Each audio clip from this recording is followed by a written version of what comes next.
Hello everyone, welcome back to my YouTube channel, or welcome to my YouTube channel. I'm Pseudo548, and I'm sorry for the long delay of videos. There's just been personal life stuff that's happened, both with school, with family, a bunch of random stuff that happened. But I'm back with a new build, and today I have made my own custom Lego console thing. It doesn't even fit on frame, that's how big it is. There we go. Now, obviously the design is based off the PS2 because 1, it's iconic, 2, it's relatively simple, and 3, I can fit a lot of stuff inside. So without further ado, let's get into it. Obviously the first bit you can see is the game cartridge slot, the disk drive here. And what I decided to do is, instead of making the disk drive a physical thing inside it, I decided to build the disk drive into the outside of the console itself, meaning the entire portion here that is raised off the floor, that is the disk drive. Now obviously this is the power supply cord. The power supply is not inside the console itself, which I did try to do in the first place, but I just couldn't figure out a way to get all the details I wanted to on the inside while also getting the power supply inside with the detail for the power supply itself. So I'm going to build that and the controller later. The controller will be connected either to the front of the thing here or via Bluetooth.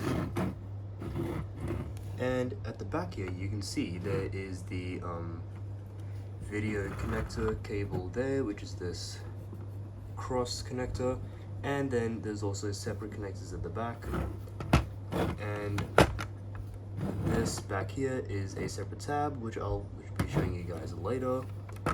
At this cover, on the cover, these holes are to let any hot air escape when the fans are blowing, and the rest of the cover itself is basic and bland.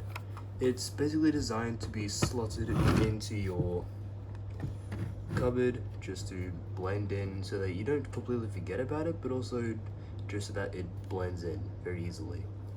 For the bottom, I decided to make the disk drive and the bottom different colors compared to the black outside and the black cover, just to give it a little more contrast.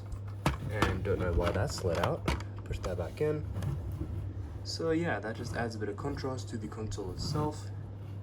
And with the outside out of the way, let's get into the inside.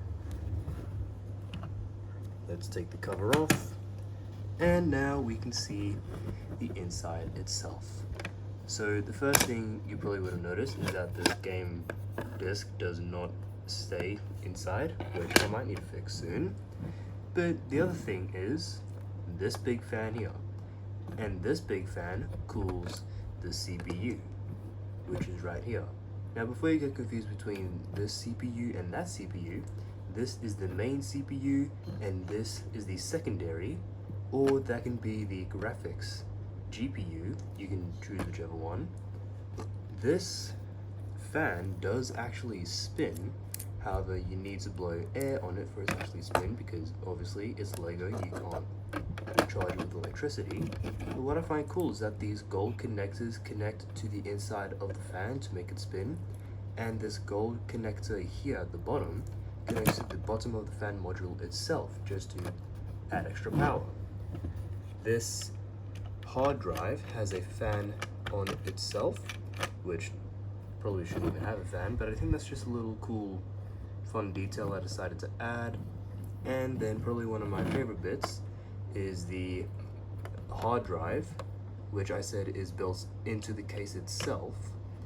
It's got the hard drive, motherboard, and other details, stuff like that. What I'm the most proud of is this rack that does slide, but for the sake of keeping this thing together to make sure it doesn't break apart the whole time, I won't be sliding it because it is very fragile. And these pieces are also separate, so I'm gonna keep it there for now. It also has the lens, which reads the game disc itself. And what I'm the most proud of is that the game disc actually slides in and then it drops down inside, which is how a normal hard drive, how a normal disk drive usually works. Now remember the tab I showed at the back? This tab back here? Well, that tab actually allows you to pull the hard drive straight out the back.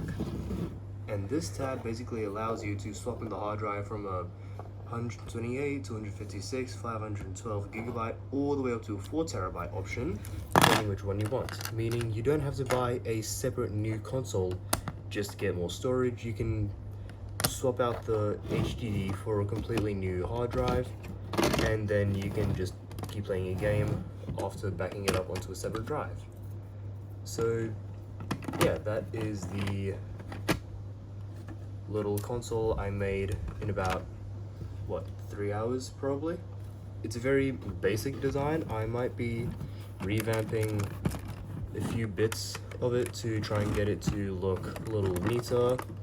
But for now, this is what I'm working with. For now, this is what I'm happy with. And honestly, I'm not mad. It actually looks really sleek, looks really nice. And if I'm being honest, that actually kind of feels nice in the hands. Even though it's not a handheld, it feels nice to hold. It has decent weight to it like a normal console would. And to be completely honest, it feels like a PS2 Slim.